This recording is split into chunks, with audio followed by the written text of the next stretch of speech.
Hey guys, I'm sorry about last week, but we're back and we're going to read chapters 11 and 12 this week and talk about what happens with Nancy Drew and the secret of the Golden Pavilion. Chapter 11, A Tantalizing Gift. As the sounds of the scream faded, the watchers outside the house dashed in, some through the kitchen door, others through a side door to the sunroom. All ran to the front hall. "Who was it?" Bess cried out. "And where is she?" "We don't know, but everybody look for her," Nancy ordered. Part of the group bounded up the front stairway while Keabu and Emma took the rear one. Nancy, Ned, George, and Bert searched the rooms on the first floor. They looked in closets, behind curtains and screens, and even underneath pieces of furniture. But there was no sign of the woman in white, Moo. Disappointed, the whole group of searchers met once more in the front hall. "How could that woman have escaped from the house?" Bess asked, puzzled. "We were watching every window and door." "Up to a point we were," Nancy replied. "But when the woman screamed, everyone who was outside came running in. It's my guess she grasped the opportunity to go out a window at that time."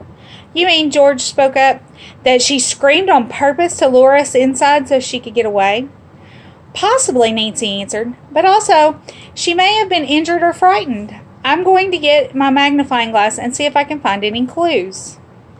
She hurried upstairs and from one of her suitcases took the magnifying glass which her father had given her for Christmas. It was a very fine one, and Nancy had called it her pride and joy. When Nancy came downstairs again, Keabu followed her from place to place, his eyes lighting up with amazement as she made such musings but accurate remarks. "Keabu, you really should ask Bess not to lean her elbows on the piano. It makes marks. And Dave, when you dance, better not wear that tan sweater. It sheds." Nancy's friends laughed and explained to Keabu that the young sleuth probably could have deduced this in the pitch dark. The caretaker shook his head in astonishment and remained silent, but he continued to follow Nancy around.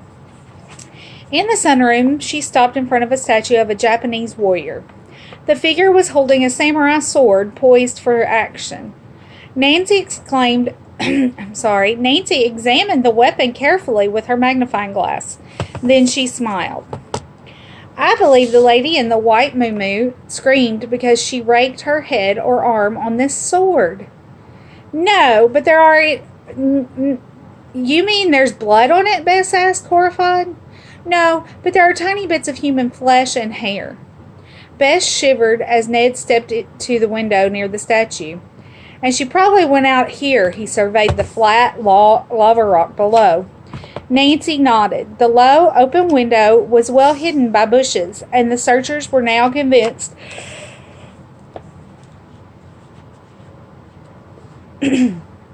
that the woman had escaped from the house this way. Since there were no fingerprints on the windowsill, Nancy concluded that the woman had sat on it, whirled, and jumped down. Nancy climbed out the window, and Ned followed. With her magnifying glass, she examined the rocks carefully, but could find no footprints. In the soft earth between a row of bushes, however, were small, light footprints. "The woman doesn't weigh much," Ned said. "Right?" "Right," Nancy agreed. "And she runs gracefully. She's probably a dancer. But all this doesn't help to identify her. Is she the wife of one of the double scorps? Or is she some other intruder mixed up with the mystery of Kalakula?" Directly after luncheon, Keabu announced two callers from Honolulu. One was a police detective, Sergeant Hawk, and the other an executor from the bank which was handling old Mr. Sakamaki's estate. He introduced himself as Henry Dutton. The men addressed most of their remarks to Nancy. Sergeant Hawk spoke first. "Police Captain McGinnis of River Heights phoned Honolulu headquarters. He said your father had been in touch with him and suggested that someone from our department come see you. Miss Drew, I understand that you have up-to-the-minute information on Mr. Sakamaki's case, and that certain suspicious things have happened since you became interested in Kalakula." Nancy gave a full account of all she knew in connection with the mystery. including the episode of the strange woman in the white muumuu. The detective, meanwhile, was busy making notes in a small book. From time to time, he asked questions. Finally, he put away his pencil and smiled at Nancy. "This is a very fine full report.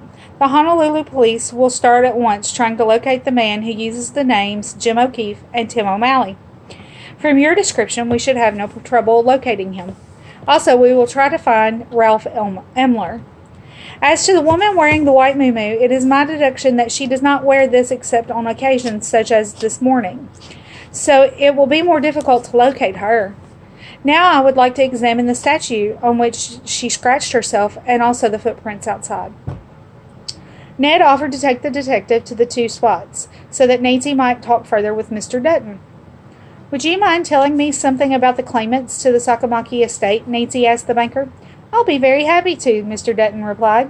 "In fact, after I was informed by the police about your prowess as a detective, Miss Drew, I decided to tell you everything and ask your assistance."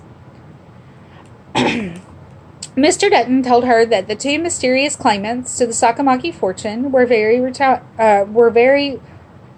reticent. Roy Chatley and his sister Janet Lee had little to say, apparently relying on the various papers they had with them to prove their case. "Do they have a lawyer?" Nancy asked. "Not yet," the executor replied, "but today they threatened to obtain one if we don't accept their credentials pretty soon." Sorry. "There's doubt in your mind, then, about them?" inquired Nancy. "Naturally, I knew elderly Mr. Sakamaki well. It seems strange that he never mentioned the California relatives." Mr. Dutton paused a moment and then said, "Since the estate is so large, it is certainly worth fighting for. So far, the credentials of the California people seem to be in order, but I understand your father, Miss Drew, is going to stop in California on his way here and check everything." Nancy asked if there were any letters from old Mr. Sakamaki to Janet and Roy or their mother or grandmother among the papers of proof. "No," Mr. Dutton answered. "The brother and sister claim to have read the news account of the will in a California paper." "Where are they staying?" Nancy inquired. The executor replied that they were visiting friends named Pond in Honolulu. "I can't remember the address exactly. I'll send it to you," he promised. By the time the police detective had finished his work, he returned to the house, and a short while later the two men were saying aloha to Nancy and her friends. Both insisted that Nancy get in touch with them at once if any trouble developed at Kalakula. Just before a late dinner that evening, Keabu came into the sunroom where the guests were seated. He presented Nancy with a long box, which evidently contained flowers. The caretaker waited as she opened it. Inside was a deep purple, almost black, sweet-smelling lei. "How very unusual," Nancy remarked as she picked up the florist's envelope containing a card. Pulling it out, she read it aloud, "From the Armstrongs." "Why, isn't that sweet of them?" she exclaimed. Nancy lifted the black lei from the box and started to put it around her neck. Seeing this, Keabu snatched it from her hands. "Oh, please, no, no, do not wear the lei," he begged. This is a funeral offering." Nancy was mystified. Certainly the Armstrongs were familiar with the customs of the islands. Why would they send her such a lei? Rising from her chair, she went at once to the telephone and called Mrs. Armstrong. "A lei?" the woman repeated after Nancy. "Mr. Armstrong and I did not send it to you." Nancy's heart skipped a beat, and she stood lost in thought. Was the lei a threat of some kind? From some unknown person? That's the end of chapter 11. I'll be right back with 12.